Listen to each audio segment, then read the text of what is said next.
Hello students. चलिए, आज का जो हमारा टॉपिक है सिंपल सेंटेंस में हम पढ़ेंगे simple sentence by using infinitive. Infinitive का यूज़ करके किस प्रकार से सिंपल सेंटेंस बनाए जाते हैं। क्लियर? चलिए आज इसके टॉपिक को हम स्टार्ट करते हैं। Simple sentence by using infinitive.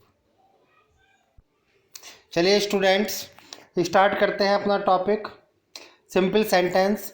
हमारे सिंथेसिस चल रहे थे। सिंथेसिस में सबसे पहले हमने सिंपल सेंटेंस पढ़े बाय यूजिंग पार्टिसिपल, जिसमें हमने प्रेजेंट पार्टिसिपल, पास्ट पार्टिसिपल और परफेक्ट पार्टिसिपल को कवर किया। आज हम इन्फिनेटिव का प्रयोग करके सिंपल सेंटेंस सीखेंगे किस प्रकार से बनाए जाते हैं। देखिए, इन्फिनेटिव की अगर हिंदी में बात की जाए तो जो पीछे वर्ब में लगता है ना, नी, ने, यही इन्फिनेटिव होता है। जैसे देखना, खाना, पीना, सोना, रहना।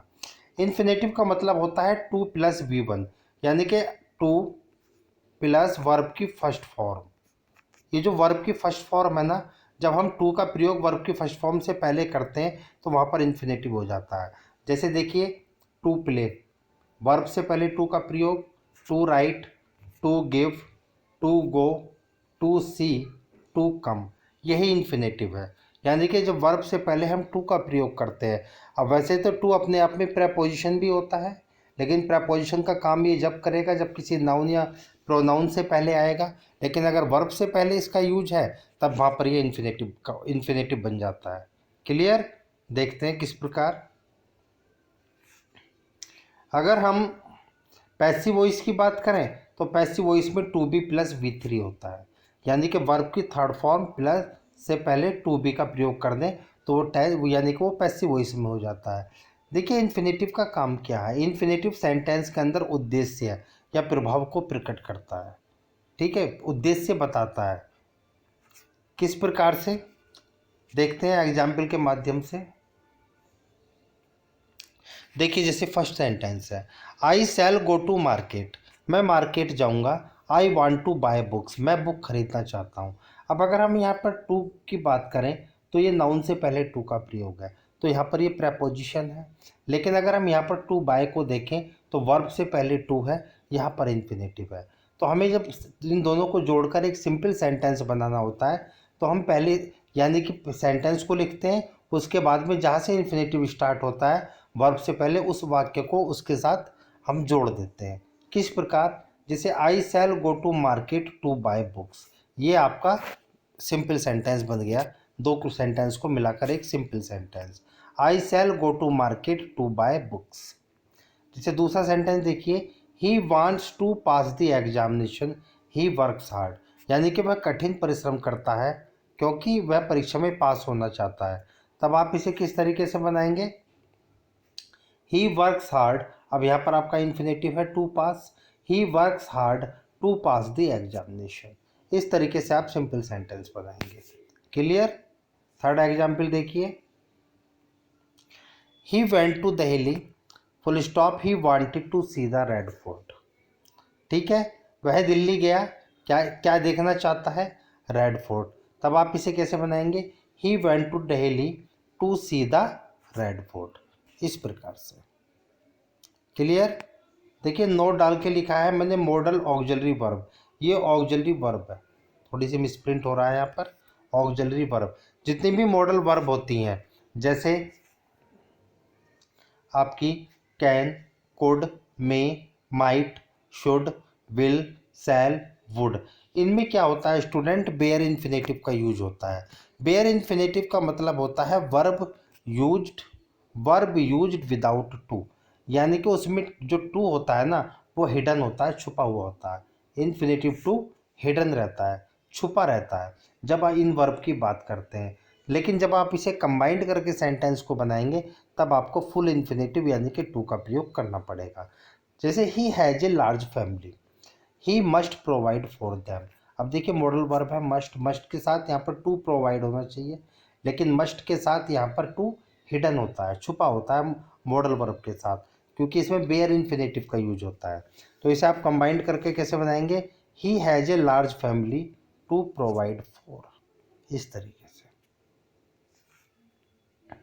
दूसरा सेंटेंस देखिए, she is very weak, she can not walk.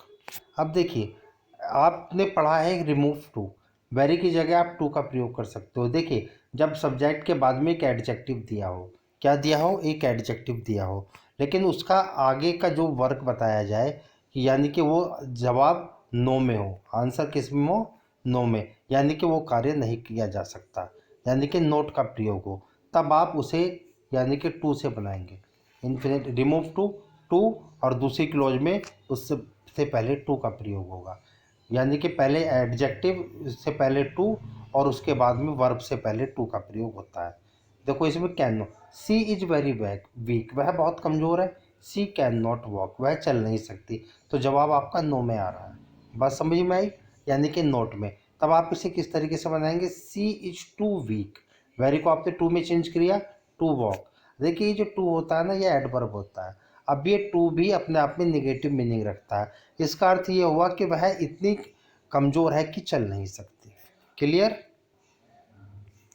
देखिए next example, the tiger was very old, he could not run fast. अब नेगेटिव आंसर मिला, कुड नॉट, तो आप इसे किस तरह बनाएंगे, the tiger was too old to run fast. Clear, इस तरीके से। देखिए next example, he is very poor, वह बहुत गरीब है। He can not pay his school fees, तो वह गरीब है, लेकिन जवाब किस में मिल रहा है, नेगेटिव में। तो he is too poor to pay his school fee, इस तरीके से बनाएंगे। नेक्स्ट एग्जाम्पल देखिए, he wanted to educate his daughter, he sent her to England, यानी कि वह अपनी पुत्री को, बेटी को एजुकेट करना चाहता, इसलिए उसने उसे इंग्लैंड भेजा। अब देखिए टेंस जाएगा आपका पैसिव वॉइस में, टू बी एजुकेटेड हो जाएगा। He sent his daughter to England, उसने अपनी पुत्री को कहाँ भेजा, इंग्लैंड। क्या करने के लिए, टू बी एजुकेटेड, शिक्षित होने के लिए। तो ये टेंस पैसिव वॉइस में जा रहा है आपका। नेक्स्ट देखिए, ठीक है, you have stolen my pen, do you deny it. देखिए स्टूडेंट्स, इन्फिनेटिव की अगर की फॉर्म की बात की जाए, तो इन्फिनेटिव की अगर फॉर्म देखी जाए तो सिंपल इन्फिनेटिव भी होता है, कंटिन्यूस इन्फिनेटिव भी होता है, और आपका परफेक्ट इन्फिनेटिव भी होता है। परफेक्ट इन्फिनेटिव का मतलब होता है student, to have plus verb की थर्ड फॉर्म। ठीक है, इसमें परफेक्ट इन्फिनेटिव का यूज होगा। तो do you deny to have stolen my pen, आप इसे जोड़कर इस प्रकार से सिंपल सेंटेंस बनाएंगे, क्योंकि इसमें परफेक्ट इन्फिनेटिव का यूज है, प्रेजेंट परफेक्ट इन्फिनेटिव। क्लियर।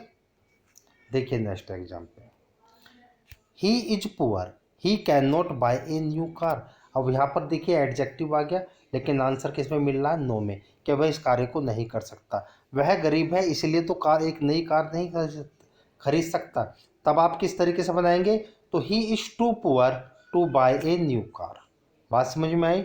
लेकिन यहाँ पर स्थिति चेंज भी हो जाती है। कैसे, देखिए, जब आपको पता लग जाए, यहाँ पर आपको एडजेक्टिव का प्रयोग मिले लेकिन आंसर मिले यस में, यानी कि वहाँ तो आंसर था नॉट में, कैन नॉट कुड नॉट का प्रयोग था कि आप उस कार्य को नहीं कर सकते, लेकिन अगर आप उस कार्य को कर सकते हैं तब आपको यूज करना पड़ेगा एन ऑफ टू। जैसे ही इज रिच, वह अमीर है, he can buy a new car, वह एक नई कार खरीद सकता है। तब आप इसे कैसे बनाएंगे, he is rich enough to buy a new car, इस तरीके से।